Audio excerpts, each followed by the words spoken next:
Clay comes to us with a long history of loving and being interested in history. He was the guy in the back seat as a little boy saying to his parents, "Oh, there's a historical marker, stop there." And I know that because I did the same thing and still do. I make my husband stop and we have to get out and tromps through and read. Clay has spent over 30 years helping people research their Civil War history. He's definitely a history buff, if not scholar, and I will say armchair historian on the most graceful word. I can say you're definitely a scholar. He has helped many people. Over how many people have you helped? I've done about 8,600 researches for about probably 4,500 people. Wow. So you're in the right place if you love Civil War history. Even if you don't have someone you can directly research, I think we all know of someone or can find someone in our background that we would like to research. He has a really special story to tell you about a very famous actor, and I will let you tell that Okay. story. It's really awesome. Please welcome Clay Feeder. All right. Thank you, Sharon. Thank you very much. And let me, oh yeah, we got a couple more sheets to pass out. With this sheet and what we talk about tonight, there's nothing you can't do with the Civil War. I think, maybe not tonight, but I think from what we talk about today, this evening, we are going to end up, one of you in this room will find something that you did not know about your ancestor that probably will blow your mind. And that's what happens in Civil War research. And why is the Civil War so important to us? Why are we here tonight, and why do people talk about it? Why is it still a modern cultural conundrum for America, as well as a historical one? Well, it was the greatest earthquake fault in American history. There has never been an upheaval like the Civil War. We've joked about it. There could be a Civil War today, but there won't be a Civil War today. There wasn't that clean North and South divide. And another reason I think the Civil War is so resonant in our hearts and minds and our American psyche is because, do you remember your grandmother? Well, guess what? You're about my age, I think. I'm probably a little older than you are. But you're about 55. 50? Oh, gosh. Okay. Anyway, so your grandmother and my grandmother remembered her grandfather rocking on the porch in Kansas. Well, her grandfather was a Civil War soldier. So we have this. We don't have a missing grab. We have my grandmother, who I grew up with, remember her very well. She remembers her grandfather. So we have that lock right there. This is not Revolutionary War. This is not colonial history. This is something that we know somebody who knew somebody that was in the Civil War. Those of us who are, most of us in this room, and except for the young ladies. So what I want to do tonight is go through a very visual description of all the possibilities that are elucidated right here on the sheet that I've given you. And I'm going to show you how to use some of those things in a fun way. And I'm going to show you by showing you how I found some of the stories in my own family. And I want you to help. The story needs to jump off the pages because the greatest life story that you can ever tell your kids, your grandkids, and your great-grandkids is your own story. Because that story is also their story. Now, how many of you have children that are really into family history? Okay, me too. My girls are not. Okay, not yet. They know they're going to inherit. They're going to kicking and screaming. They're going to end up inheriting all the research I've done, and by gosh, then they have to take it, and it's going to be some exciting stuff that when they discover what I've discovered, they'll be impressed. How about your grandkids? How many of you think some grandkids might be interested? The reality is, we may not even know when our great-grandkids are in their 20s and 30s. Let's face it, when you're having kids and you're busy, like my daughters are both, mothers, and they're busy, and it's the last thing on their mind. But when you get to be a little older, you start to look back. The stories in the rearview mirror are bigger than the ones in the front. That's when the stories become interesting. And that's when we have to collect these stories to pass on to our kids and our next of kin. What if you found, speaking of stories from grandparents, in your own great-grandfather's handwriting?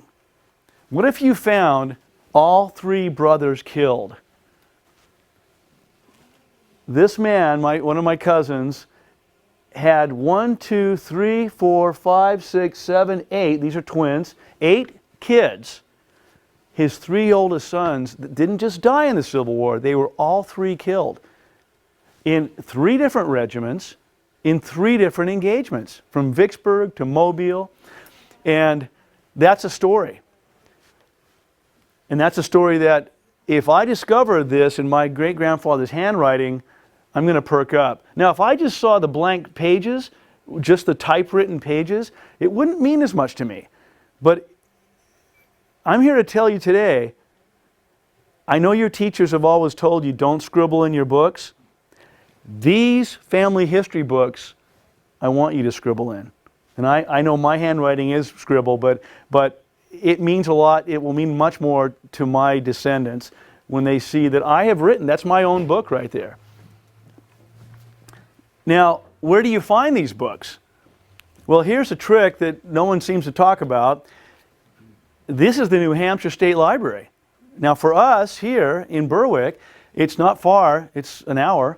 I prefer to go there as opposed to Augusta. Now, I know Portland has some other repositories as well, but it's only an hour away to the State Library.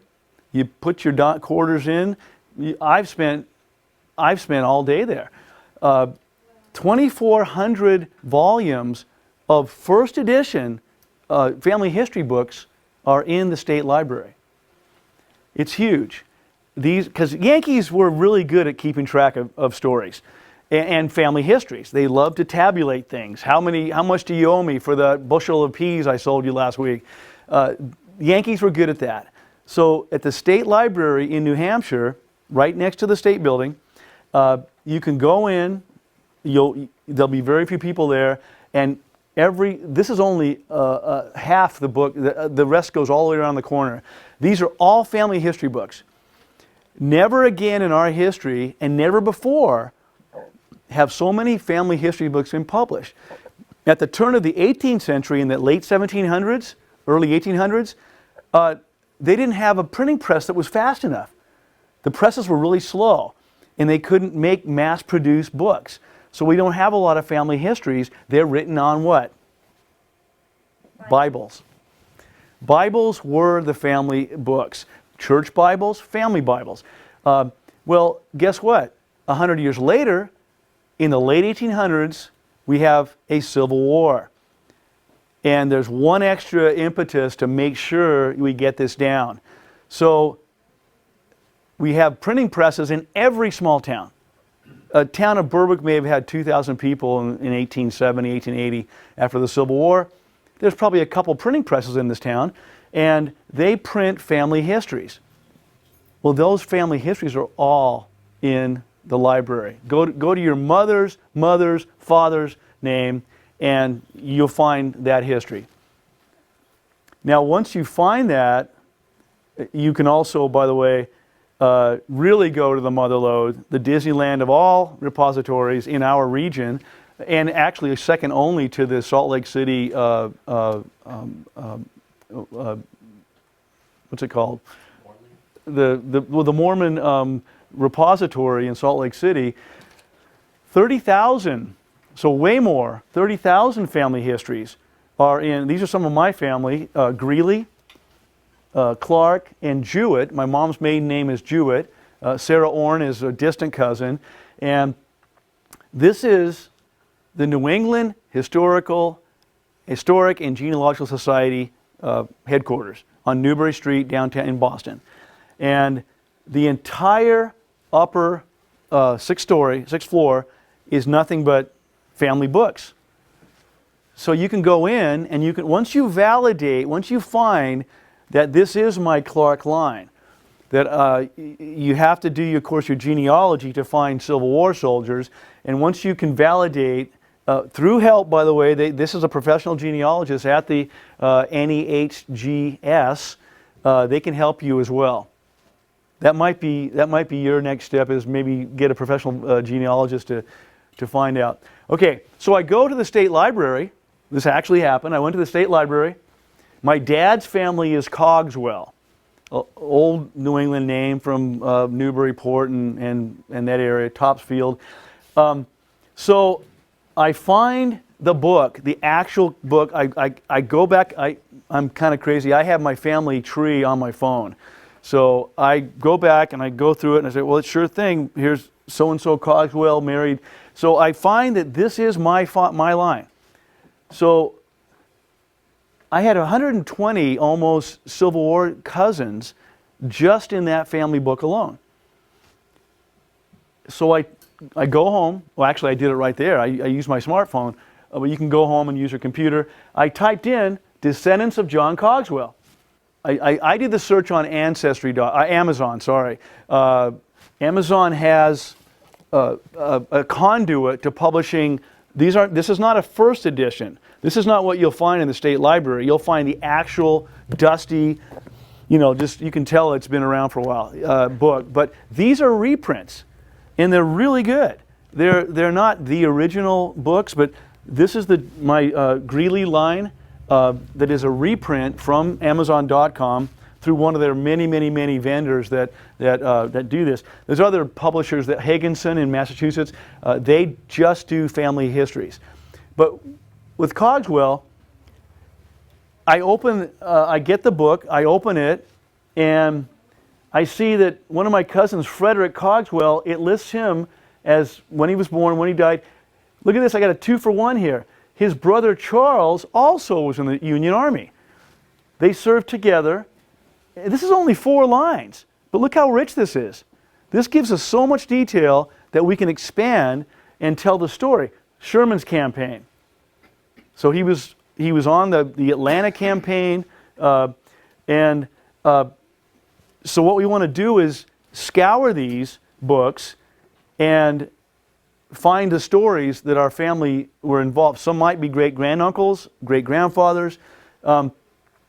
So next step, and you got this on your, I subscribed to CivilWarData.com for 20 years. It is absolute. Oh, did you get one of the flyers? Sharon's got one.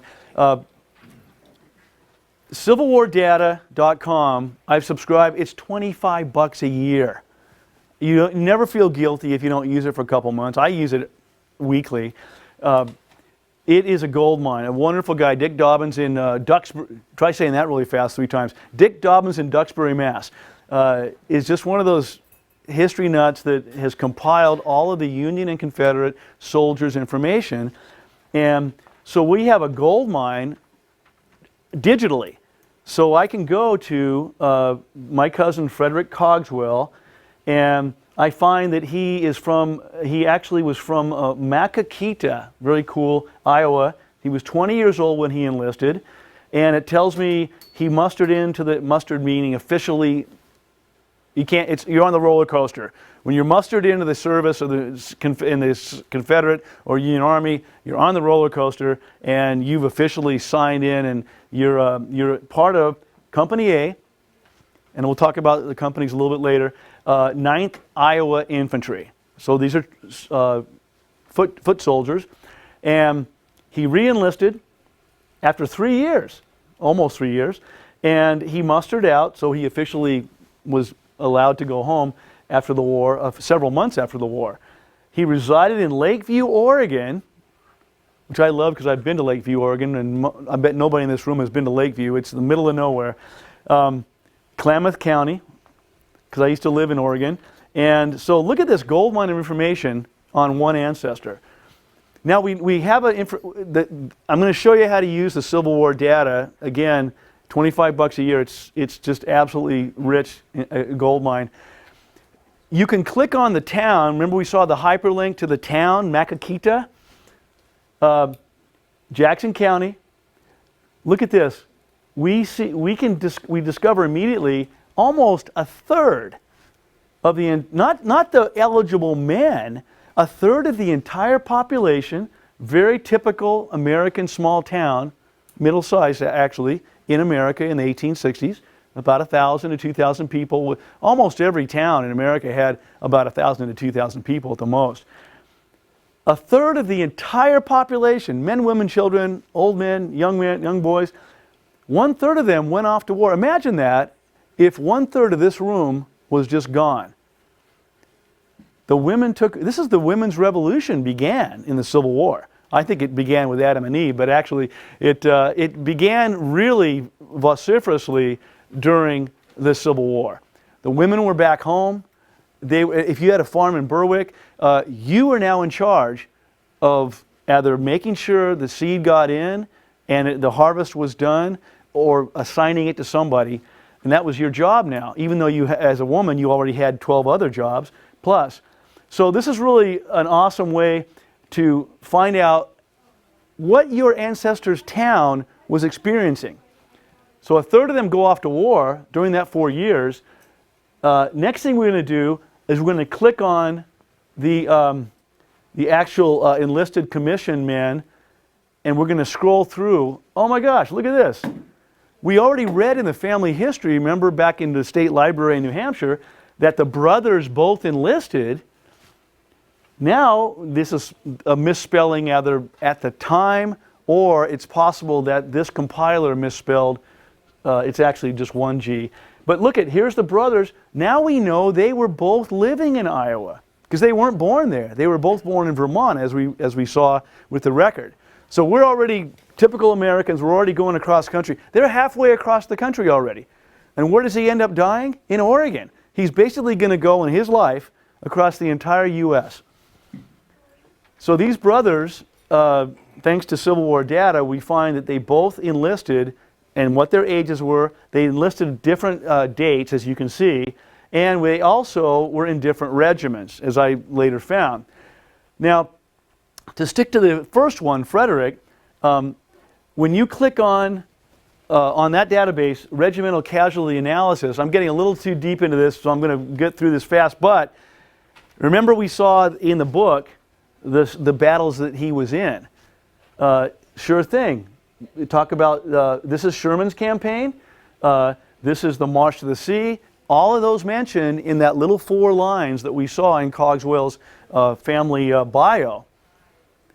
So this gives us the blow-by-blow of what battles your ancestor was in, and that really opens up the whole story for you.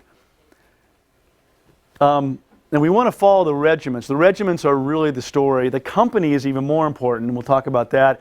But one thing that these 4 lines I showed you did not talk about is the Battle of Pea Ridge.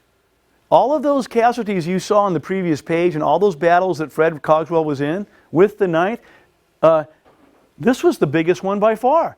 This was a terrible battle, and the 9th Iowa was in it 3 separate times during the day. This is an amazing story. They were under, at that time, a colonel, William Vandiver. He was the colonel. He would go on to become a major general. Do you know what's higher than a major general? A lieutenant general is the only thing higher than that's U.S. Grant. Only one man. The Confederacy had, how many did they have? They had lieutenant general and general. Okay. That's the system we've got today. Right.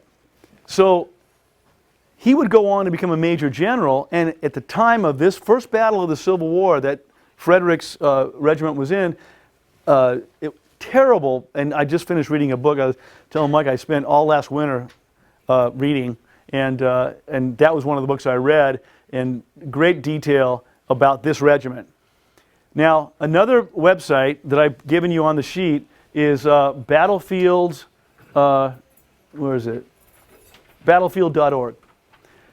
Battlefields.org is a free website, and it will give you these maps. there's a lot of detail here, but the 9th Iowa comes into the battle late in the day, and Vandiver is leading them in the most god-awful place to have a battle in the border of southwest Missouri and northwest Arkansas. The high country, desolate, no food, no game, and it's freezing. It's March. It's a terrible time of year. And Frederick's regiment comes into the battle and is repulsed on two sides at what became known as Elkhorn Tavern, the Battle of Elkhorn Tavern. So the battlefields.org is a great way to go to. Anybody have ancestors at Gettysburg? Okay. Gold mine. Do you know where at Gettysburg? No, I don't. Well, we can find out. I can tell you exactly where he stood. If he was at Gettysburg with battlefields.org, I can tell you, for instance, let's say that was his regiment. I can tell you at what time of day, March 7th, he was in this position. That's how detailed we have today. Gettysburg, battlefields.org basically lives on that battlefield. They will tell you almost hour by hour. There are books. It's funny. I mean, there's books that are written specifically about one little part of the Battle of Gettysburg. Entire books. And it's fabulous. They are so well researched that you will relive the story of your ancestors. So I'd like to help you afterwards. We'll figure that out. I'm sure once you tell me the regiment, what was the regiment? I don't have that. Okay, that helps a lot. When you know the regiment, there were the movements of the regiment, not every battle, but Gettysburg, you know, it's the Disneyland of Civil War battlefields. It was so well documented before, during, and after, and to this day, that we can tell exactly where an ancestor was. And when you go there, and if there's nothing else we learned tonight, it's go to the battlefield, because your knees will get wobbly. Once you've researched your family members and go to the battlefield, it's amazing. One more thing is the archives.org. This is the National Archives in Washington, D.C. And it's really a gold mine. Sometimes they'll be a little light in with information. Other times, a lot of it will be. This is an actual confirmation that my cousin Frederick Cogswell, we can double cross-check, as I was hoping we'd find with your ancestor, that his widow, first of all, he applied for a pension in 1890.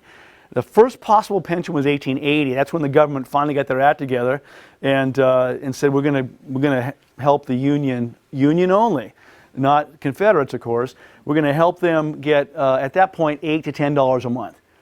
But Civil War money is 30 times more value today than it was. So $8 a month, $10 a month, you know, we're talking maybe $280 by 1880. So that's not bad, because cost of living was, you know, down, whatever. But it confirms what we already know. This is our guy. And in our family history book at the State Library, I was able to confirm that Emma was his wife. He applied in 1890 and would have started getting his pension money. And then he died, what year? 1895. And you can almost always guarantee that someone at church is going, Emma, Fred's gone. You need to get down to the pension office and get your duly, you know, your deserved money. And so she would have filed very quickly. So 1895, Frederick dies he was an officer, and he died in Oregon, which we also confirm. That's another cross-check. Remember, we saw this family history book, Klamath County, Oregon. So why now? The one thing about the thing that we read from the Cogswell book is he married in 1871. Why is there no death date listed?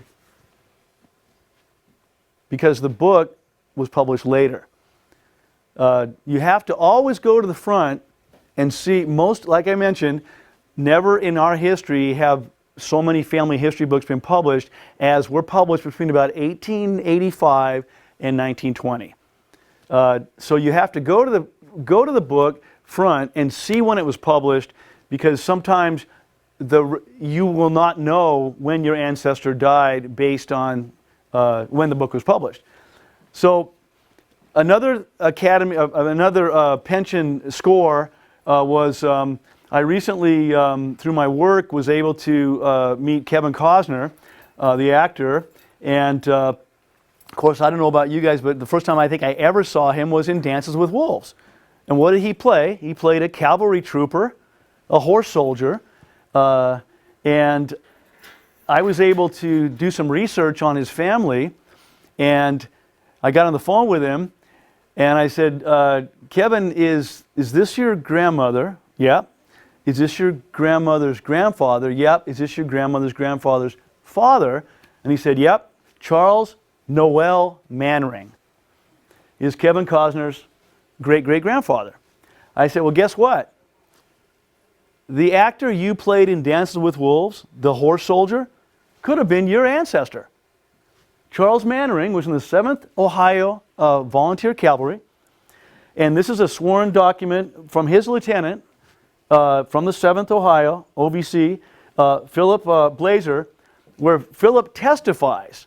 And this is something that we don't see very often. Charles Mannering was injured. He was thrown off his horse when his horse slipped, coming back, returning from the pursuit of the enemy on what became known as Morgan's Raid, almost up into Cincinnati and that area. His horse fell with him, severely injuring him and dislocating his left shoulder. So he was disabled, and from what we can tell so far, he was disabled for the rest of the war. He still stayed in the regiment, so he still helped, maybe shodding horses, we don't know yet at this point, but this is awesome because this proves he was in the Battle of Dutton's Hill, Kentucky. And when I told Kevin Costner this last week, I emailed him, and he said, sorry, running through airports, and then I sent him a link to the Dutton's Hill battle. It was a very small skirmish. I said, hey, your ancestor was at the Battle of Dutton's Hill. This is really, I sent him this actual snap, and he said, that's amazing. I play a guy named Dutton in the series he's in, Yellowstone. He's in Yellowstone. He plays a guy named Dutton. So he texts me back and says, I play a guy named Dutton in Yellowstone. So anyway, he's pretty excited about it. He's a very busy guy. I can't wait to really unfold a lot of other stuff. Other things he may not want to hear about is this ancestor contracted syphilis during the Civil War. I haven't told him that yet, but that was not uncommon. And so anyway, that's some of the neat things you find in a pension file. By the way, this was a 45-page pension file. That's only one page out of it. There's all kinds of other stuff. So it's really awesome. Now, just so your minds don't freeze over here, I'm going to spend just a minute on this. This is like getting lost in the mall. Thank goodness for you are here. This is a fan chart of your ancestors. And this to show you how many potential Civil War ancestors you have. When I say ancestor, I mean great-grandfather or grandmother, because my own great-aunt was a nurse, or a great-granduncle or aunt. That is considered an ancestor. A relative or family or kin is a cousin. And cousins, your first cousin died at Andersonville. That's huge. I get excited up to about third or fourth cousins. I get really excited about everything. But seventh cousins are okay too. Sarah Orange Jewett is my seventh cousin. That's a proud thing for me. It's not close, but it's part of the family. Now, this is you. This is your mother's side. This is your father's side. Fathers, mothers. So you've got your parents, your grandparents, your great-grandparents, your great-great, your great-great-great, and so on. If you go back to the early 1600s, you have 128 sets of great-grandparents. How many of you have colonial ancestors? And were they in New England? Okay, so even if even if all of your family came right here, over on the ship, over the pond, if you have this line right here, you're talking dozens and dozens of potential Civil War soldiers, or seamen, or troopers. So that gives you an idea. And again, like we said, this is the reason the Civil War is so exciting, is because it's so close. It's not the Mayflower, it's not the colonial period, it's only a few generations back. So that gives you an idea that you should check all lines. Your mother's, father's, mother's side. Names I tell my own twin brother, hey, you ever heard of one of our ancestors was named Chandler? Of course, he doesn't know that because nobody we've ever known has been named Chandler. Chandler changed 3 generations ago to the female side. So it's all good. Jewett, my mom's maiden name is Jewett, and we have J.P. Jewett, my 4th cousin, published Uncle Tom's Cabin. And, you know, that's not my last name, but it doesn't matter because both sides are great and they're both valid. And this shows you how many potential lines you have. My daughters gave me that little Minion there, which holds up my book. Yep, my wife and I are Minion fans. And this is my mom's side, and that's my dad's side. Those are all books that I found the original copies of at the New Hampshire State Library. And then I went home and I, ordered them online. These are, some of these are great, 20, 30, 40 bucks. These are gold mines. This is my Greeley line, and Horace Greeley is in here. And there's Horace Greeley, my 5th cousin. There's a ton of Greeleys in the Civil War, because Greeley is an old name from Salisbury. The original Greeleys are buried in Salisbury, Mass, and they just spread out like wildfire.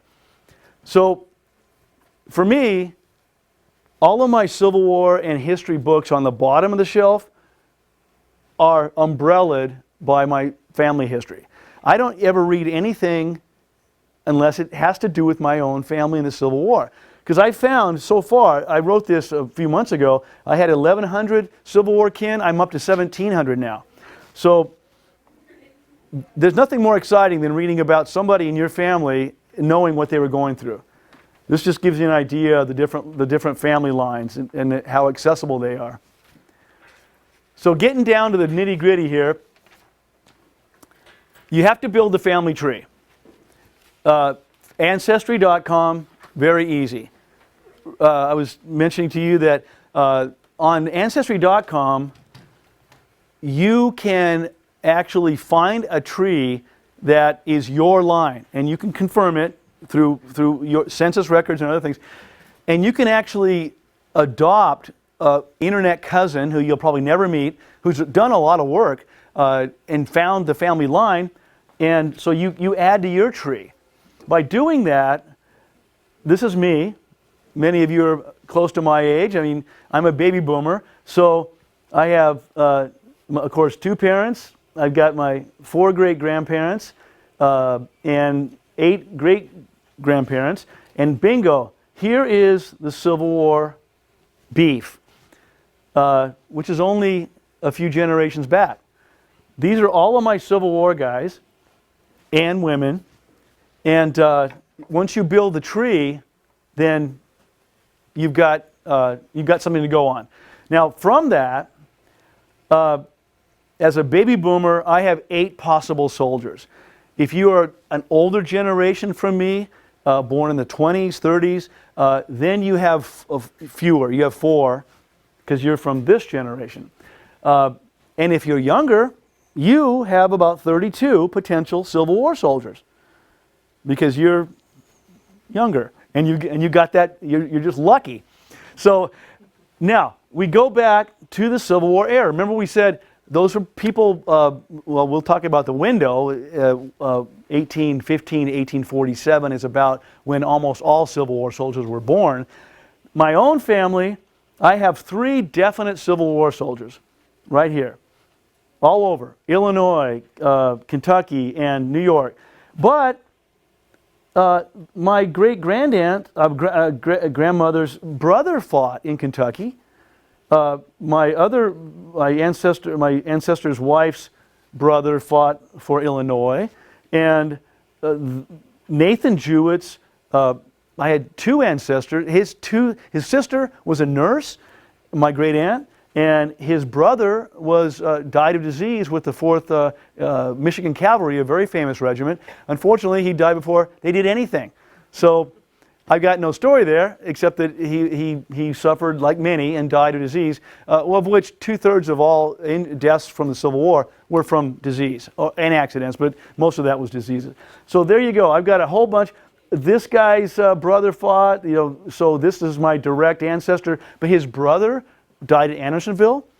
Gilbert Brown, he was in the 8th New York Cavalry, which opened the Battle of Gettysburg under Buford on July 1st, 1863. So I've got that going for me. I've got a great-granduncle that my own great-grandfather didn't serve. I don't know why, but they were from upstate New York, and his younger brother Gilbert went off and joined the 8th New York Cavalry, served for 3.5 years, and was finally captured in Grant's final push against Lee, and he was sent off to Andersonville where he died. So that's just a snapshot of what my own research has come up with.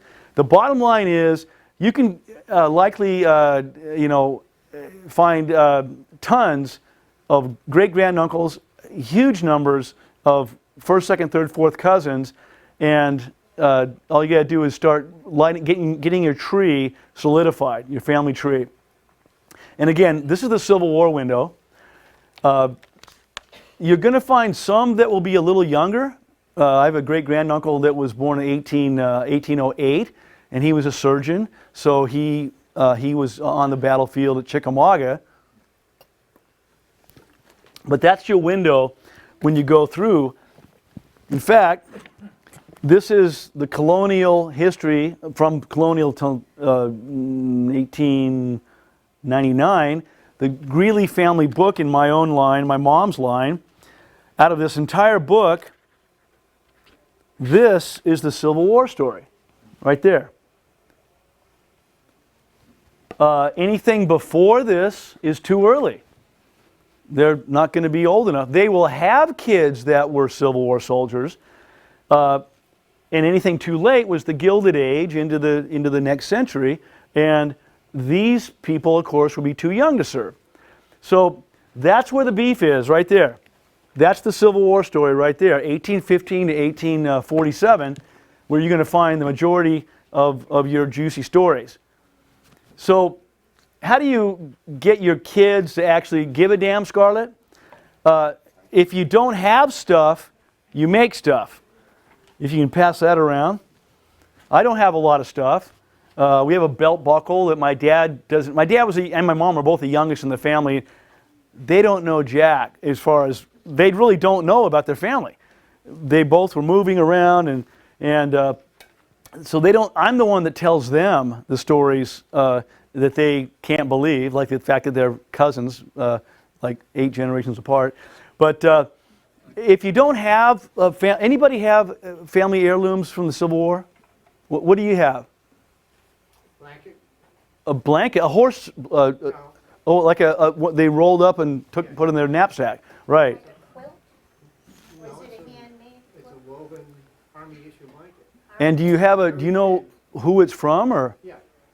did you have it written down on do you have it somehow, like my wife is a quilter, and she actually has a little patch that says who this was given to and stuff? My grandmother did lots of research and labels, good labels like that. Okay, good. Pin paper. This is the biggest problem with family photos, right? We all know who they are, but we're not going to be here in how many years. So you have to write down who is in each of these books. So this is the stick I'm passing around is my ancestor stick. I was with a friend at Chickamauga. My ancestor, the first time he was ever wounded, he was wounded twice in 2 different battles.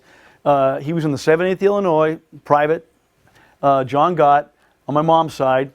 And we were standing what became known as the Dead Angle, right near the Illinois Monument, the very, very far right of General Sherman's line. Huge line in front of this pretty big mountain called Kennesaw Mountain. And Sherman regretted doing this afterwards, but he had the entire line charge, an impregnable Confederate fortress called Fort Cheatham. General Cheatham, the Confederate commander, was in charge of it, and they didn't even get, the Union lines did not even get to the entrenched entrenchments. That's how bad it was. My ancestor was in that charge. He was wounded through the neck, and I have details from the pension file about that. Well, my friend and I are standing there. We went to an Ed Barr symposium in Chattanooga, a Civil War battlefield weekend. My friend Walt and I are standing there alone, and all of a sudden, across the valley, where the Mitchell's regiment, a brigade is 4 regiments, my ancestor's regiment was in Mitchell's brigade, and all of a sudden, a 5-foot branch about 8 stories up broke off, and it wasn't even windy, and it just went like this, and it landed on the ground. And I said, Walt, I got to go get a piece of that wood. So I grabbed this stick. What timing? I grabbed this stick, and I wrote, and my kids, when they come to visit, this is on the bookshelf in their guest room, and they can see, and then by gosh, they are reading this now. So they know about John Gott, and they know the story, and I didn't have anything with him. I have a photo of him, nothing else. And now I have a stick as well that, just like writing in your books, I hope will become something the kids will want to do. Again, I implore you to scribble or to write in your books, your family history books, because it means so much to your family members. And I also recommend that you specifically write Mike's third cousin. Don't say third cousin or whatever, because who knows, you never know. 40 years from now, nobody will know possibly who even did all this work. So if I say Clay's third cousin, I know my granddaughter Ava, it's her 5th cousin. So that's important to write the cousinhood, if you will, or the connection. And again, so your family and your descendants will know the stories. It's super simple. You really don't have to write a book. Who, what, when, where, why, how. Who? Clay's 4th cousin. What? 10th Vermont Infantry. Killed at where? Cold Harbor. Terrible, terrible battle in Virginia. There's other details I've scribbled in my books, and taken some photos for you. And that, if nothing else, that is a prompter to somebody who later is going to have heard. There might be a blockbuster movie called Cold Harbor in 20 years, and my kids will be older. They'll be in their 30s and 40s, and they'll start to think about getting some more information. And Cold Harbor, didn't I see Dad had written something about that? So a lot of books are written with great detail, but reality is almost every one of those books in the state library or wherever you get your family books are going to be really boring. Look at this. My cousin John Calvin Minor was born in Michigan. He dies in Washington, D.C. during the Civil War. But there's no mention, not a single mention that he was in the Civil War. Well, that's a red flag. So that's time to go and do some digging and find out what happened to him. Well, with very simple steps on Civil War data and also ancestry, I found that my cousin was heavily engaged on the Peninsula Campaign, the very first major campaign by George McClellan in the early going of the Civil War. He was in the Battle of Malvern Hill, where 44 were killed in his regiment alone. And he was also wounded mortally, and he died later in Washington, D.C. So now we have a story where before we had the fact that he died in Washington, D.C. I almost want to slap the genealogist upside the head. What were you thinking? But, you know, in fairness to the genealogists of the 1800s, how did they get information? They had to write a letter to Missouri or Oregon or where. They may have maybe it never got there. Another cousin, Dana Chandler, this is a photo I actually found online. It wasn't even in the book. He, again, much more detailed than John Minor. This guy was in a little battle called Gettysburg. I love how they spell Gettysburg. On July 3rd, he was, again, it says he was killed, but it doesn't have any detail. who knows what happened July 3, 1863 besides you? Because I know he's a historian. Anybody know what happened? Okay, I'm going to give you a quote. A little town in Pennsylvania. Gettysburg? Yes. Right. July 3rd was Pickett's charge. That was the most hair-raising, knee-wobbling, goosebump-making charge next to the Battle of Franklin that no one ever talks about, which is a bigger battle, a bigger charge by the Confederates. General Lee sent 13,000 of his soldiers across an open field for 1 mile against not well entrenched but heavily armored cannons and thousands of Union soldiers. And my cousin Dana Chandler was injured, but he wasn't on the front line. He was in a place where no one even knows about unless you study Civil War history.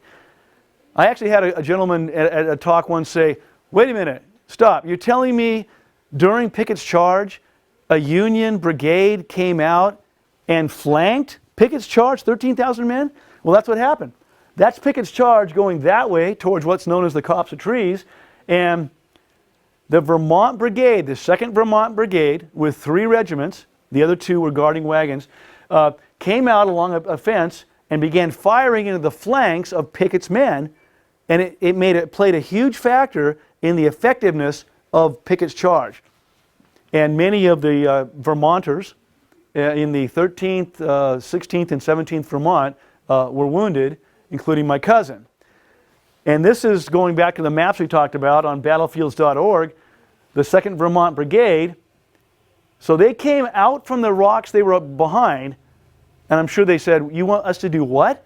They came out to the side of Pickett's charge and they fired in the flanks, seriously inhibiting their ability to continue the fight on that final day at Gettysburg. I don't want to try to make it sound like everything is going to be successful, because it's not. I still have a lot of brick walls. It's been, in the genealogy world, it's called a brick wall. We just butt our heads against it. I have a cousin, 20 years ago, my mom's family on the Jewett line married into the Southwick family, and I have a Southwick cousin, very close cousin, second cousin, grew up in Poughkeepsie. They were Quakers, so this guy was killed in the Secession War. That's all it says. This is my Southwick genealogy, and if they had a Civil War soldier, they listed it in the book. But this guy, who's born on my birthday, which is weird, not the same year, but I can't find anything about this guy for 18 years. Well, only recently did I do some more digging, and I realized I was searching the wrong side. He's a Quaker from the north. The Southwicks are Salem, Massachusetts, upstate New York. They're from Poughkeepsie. How would I ever think he was a Confederate? He's in Hood's Brigade. That's the gold mine of the gold standard of the Confederate brigades. Longstreet's Corps, Army of Northern Virginia, Confederate States of America. He enlisted in 1861, J.W. Southwick. Oh, he's killed. Okay, we know he was killed. We have the family history, which has been swept under the rug because our Southwick family history did not want anyone to know we had Confederates in the attic. Well, sure thing, J.W. was part of the famous attack through Devil's Den and the wheat field, some of the most heaviest fighting of the Civil War and at Gettysburg. And we have maps. We talked about your ancestor at Gettysburg. We have maps that will show exactly where they were. Colonel Cross, 5th New Hampshire, famous colonel about to become a general. Had he survived, I think he would have probably the next day become a general. He was killed by my cousin's regiment or the 3rd Arkansas. There's no one knows for sure. But this is Little Round Top right here. This is the wheat field and Devil's Den. And because of battlefields.org, which is on your handout, we now know where exactly the first Texas was. And score of all scores, I later find the Galveston History Society website in Texas, on the Texas coast, this clipping. I'm just paraphrase the whole thing. A guy named Parker wrote home to his sister in Galveston, and he writes about the actual death of my cousin. Very unusual to find this. Just as it was Kevin Costner's lieutenant to specifically say he was in the Battle of Dutton's Hill. Well, this is, some of his comrades told him to squat down and load, really rocky area where this battle was. Joe remarked laughingly that they could not hit him. Just then, he was pierced through the head by a mini ball, a little over or behind the left temple. He fell dead, fighting to give liberty and freedom to his adopted land. As Lincoln would say, it's all our country. After the war, after the Gettysburg, for instance, General Meade pushed Lee across the Potomac River, and he told Lincoln they're back in their country now. And Lincoln's like, it's all our country. Well, that's what's happening is we have a guy from Poughkeepsie who turned out to be doing research. His father was in terrible times because of the Panic of 1837. The Great Depression, even bigger than the Great Depression of the 20th century. The Panic of 1837, his father went out of business in Poughkeepsie. His brother was doing cotton work in Galveston. They all moved to Galveston. He became a Confederate by living, and his brother also, they both became Confederate soldiers. So now I have an end. I can now finish the story. I didn't have this before. I only had that he was killed in the War of the Rebellion. Oh no, they called it the War of Southern Secession. The War of Northern Aggression is another name for it. So there you go. I have an end date and I have a specific place, and I've actually been to, just recently, to where he was killed within probably 30 feet, doing a tour of that particular. And I always recommend taking battlefield tours. And guess what? I do more digging, I find a photo of him. That is actually my cousin, Joseph W. Southwick. It was, I like to say it was a really great feat to find it, but how did I find it? I Googled it. I typed in private Joseph W. and I tried JW, because good thing about Southern research, Southerners always use their initials. He wasn't known as Joseph, he was known as JW. And that's still, to this day, is true. Southerners use their initials. So you always want to check if you have a Southern ancestor. Now, don't forget eBay. Googling it is wonderful. Validate what you find. Make sure you can double check it. This is my own great aunt. She was a nurse in hospital number 8 in Nashville, where my theory, they were childhood sweethearts is my theory. They grew up in upstate New York. His family, Jacob Telford, his family moved to Indiana, and they obviously didn't live together near each other at that time. And Mary her family moved to Michigan. So she becomes a nurse in Nashville. He is severely wounded at the Battle of Stones River, the very end of December 1862. And my theory is they found each other at the hospital. Either the hospital she was working at, or on her off time she went and sought him out. They got married in 1864. So the story comes full circle. If you really want to go crazy, I have inputted now 1,700 of my Civil War kin with specifics. I can on Excel database. I'm not a techie guy, but most people can do Excel database. It's pretty easy. I can actually search by how close a cousin they are.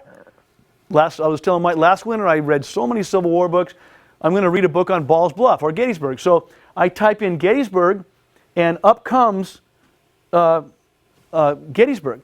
Every one of my family members that were at a battle, I can compile them, I can print that out, and put it in the book that I get, and I can read about that because of the Excel database. It's good. It's a good way to keep track. And it's also a good way to know more about the story. This is the 16th Michigan Monument. The family that married into the Jewitts as well were the Strong family. Strong Vincent was the colonel of my ancestor, my first cousin Wallace Jewett's 16th Michigan. Strong Vincent is holding his wife's riding crop, directing his men, as the Confederates are storming up Little Round Top on July 2nd afternoon, 1863. Strong is mortally wounded. And my ancestor's down here somewhere. He was a lieutenant in the 16th Michigan. He was killed instantly, my cousin was. Strong Vincent's my fifth cousin. His name, very unusual name. His family's mother's maiden name was Strong. So they named him Strong Vincent. And they both went down that day, and that's, of course, memorialized through many monuments on Little Round Top. The one thing I really want to stress about Find a Grave, which is in your printout, Find a Grave is absolutely wonderful. It validates a ton of things that you might have conjecture on and you're not sure. For instance, this is only like 28 words, or 28 letters. C.E. Charles Elam Jewett was my third cousin, Company F. This is really important. The regiment's important, the 2nd Wisconsin. If anybody knows anything about the Civil War, they know this was part of the Iron Brigade. They were under Colonel Sherman before he became a general at the Battle of First Bull Run. And they were wearing gray uniforms. Big error when you're going against Confederates. Of course, the Confederates were wearing blue uniforms in some cases too. So the first battle of Bull Run was very confusing for that reason. Well, my cousin, this is the one thing I want to have you take away from. The company is really important. The regiment's important because it follows the movement of where your guy was at Gettysburg. But the company, that tells you Racine, Wisconsin. Racine, Wisconsin, the Bell City Rifles they were called. They all gave themselves these really cool names, and then they eventually just became Company F. The Bell City Rifles was Racine, Wisconsin. So this company of 100 men make up a regiment of 1,000 men. So there's 10 companies that makes up the 2nd Wisconsin. Now, it's just like a brand new car. When you drive it off the lot, it's going to go down in value. Well, no Civil War unit ever had 1,000 men. Within weeks, they're down to 800, sickness, battle wounds, the whole bit. So companies are important. And Find a Grave, again, well, this is a cousin of mine who was actually part of the Andrews Raid. Remember the General, the movie The General, the great train robbery? Very ballsy move. 22 men, mostly from the 21st Ohio, were volunteered to go 200 miles into, almost to Atlanta, to Kennesaw, and steal what was called the General, the locomotive, and bring it back and destroy railroad tracks all the way back. Early in the war, it would have put a major hamper in the Confederate efforts. They were captured. 7 were hung. And Robert, I know he had post-traumatic stress syndrome. He survived. A year and a half in prison, waiting every day to have someone come and take him and hang him for being a spy. And what I find really interesting, thanks to Find a Grave, he was buried in the prison section of this cemetery in upstate New York. Turns out he certainly had some kind of post-traumatic stress, and he became a criminal, I guess. I don't know the whole story yet, but Find a Grave has the detail, what no one else did. You're also going to find a cenotaph, which is a memorial to someone who's buried somewhere else. In this case, my cousin Dwight Laux was killed at the Battle of Winchester. He's buried at Winchester National Cemetery, which is in Virginia. But his family plot proudly lists him as being part of their family. And finally, I want to just talk about social media. Don't ever not use social media to help you with your research. It's amazing the stuff that you can find.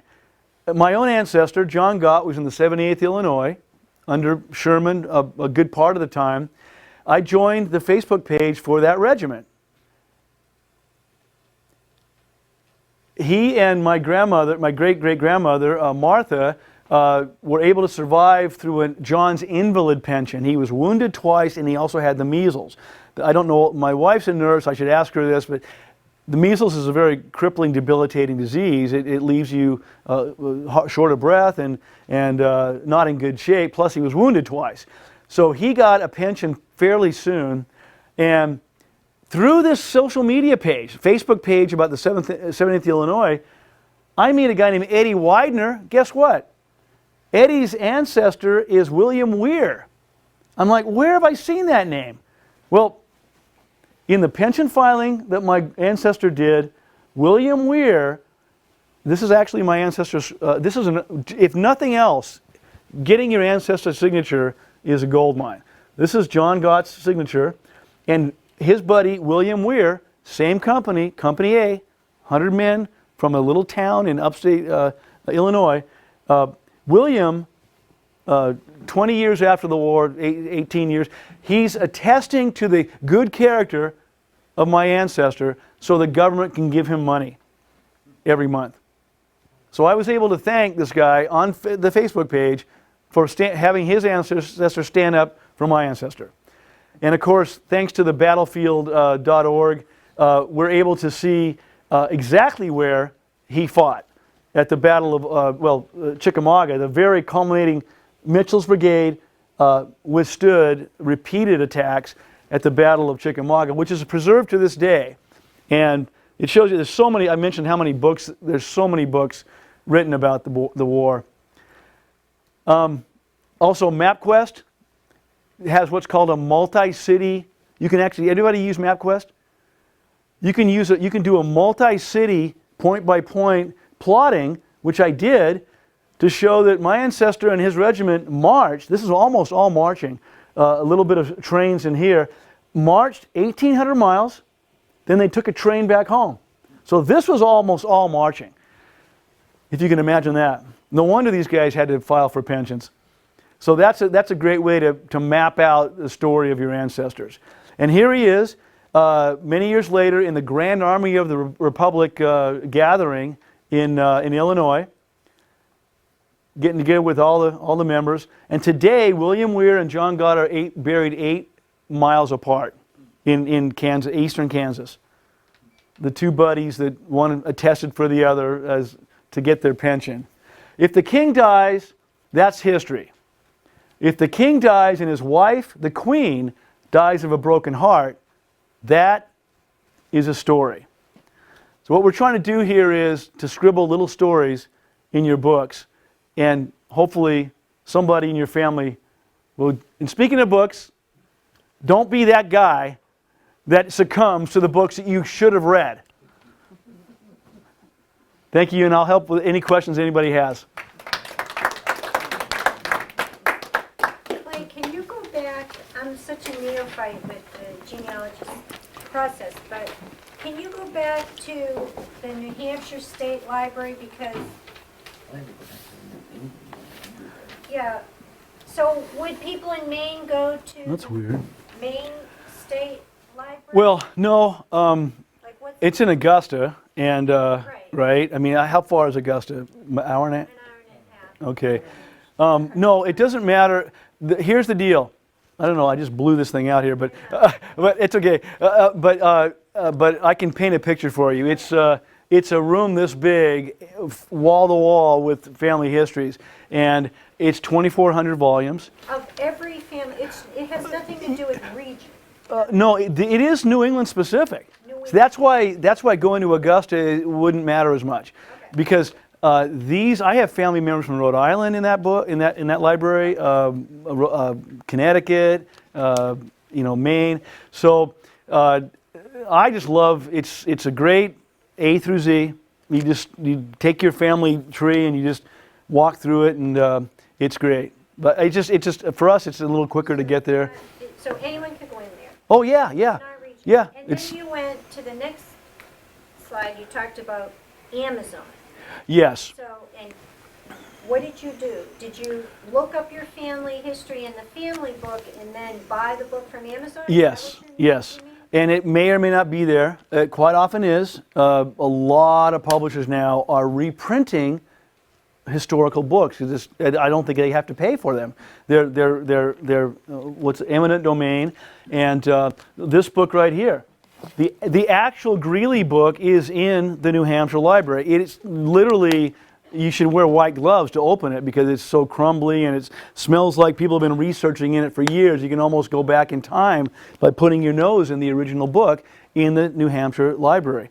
And I have not been to the Augusta one, Sharon, so I can't really They have attest. on their website American Civil War Letters and Diaries, American Civil War Research Databases.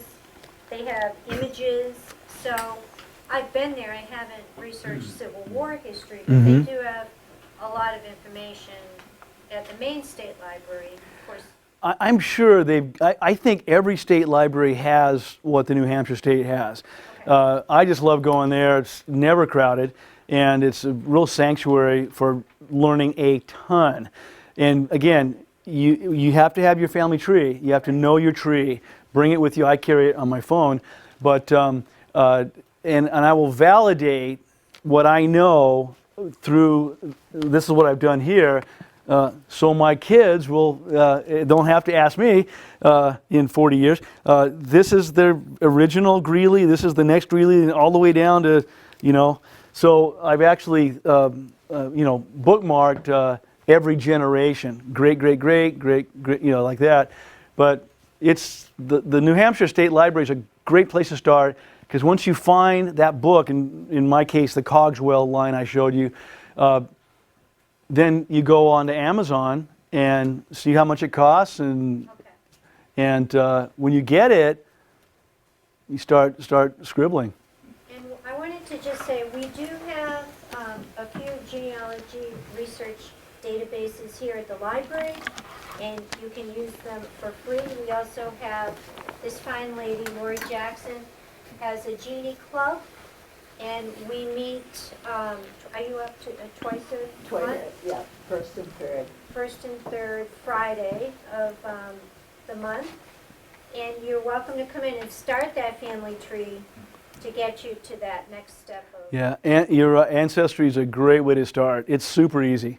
You start with what you know, and then you go looking for internet cousins who you will never meet. They may live in Iowa or wherever, and they're already starting to do research maybe years ago before you, and they can help you fill in. Oh yeah, old Aunt Martha, I remember her. Well, that was my mother. Okay, so that was my mother, so here's the rest of the story. So they help you fill those in, and guess, They have the pictures. oh, they have gold mine, You know, gold yeah, mines. But the cousin you find in Right. Iowa may have the family pictures. Yes, yeah, and nowadays they take a picture and they email it to you. It's wonderful. I mean, there's a lot of goosebumps to be had by doing this. I haven't really gotten out of the Civil War era too much with my own family, but I love it all. And there's a lot of great stories. Thank goodness, if you live in New England, the stories were pretty well written. I mean, the family history books have some great detail, and it's easy nowadays for us to take it the next step. Just validate. Yeah, yes, no, yeah, you have to triple check census records, the whole bit. Make sure that, it's all correct. Yeah, what? What was the address of the place in Boston? It's Newbury Street. It's the New England, NEHGS. I want to say 103, that's your address too, 103 Newbury Street. I could be wrong, might be 1010 or 119. But yeah, it's pack a lunch. Because I went there and I was so overwhelmed, I actually had to leave. I was like, oh my gosh, there's 30,000 family history books. There's family history books that Favor is one of my own family lines. FAVOR, Old New England, Old New Hampshire name from Boscawen area. It's not in the state library here at New Hampshire, but it is, the Favor line is in, the book is in New England Historical Society. So it's a great trip. Take your pennies, do your quarters, and feed the meter, and go for it. Take your credit card to feed the meter there. Yeah, oh, that's right. Yeah. Well, thank you very much. And my email is on these sheets. If you guys have any questions, please feel free to give me a shout. All right. Thank you for coming.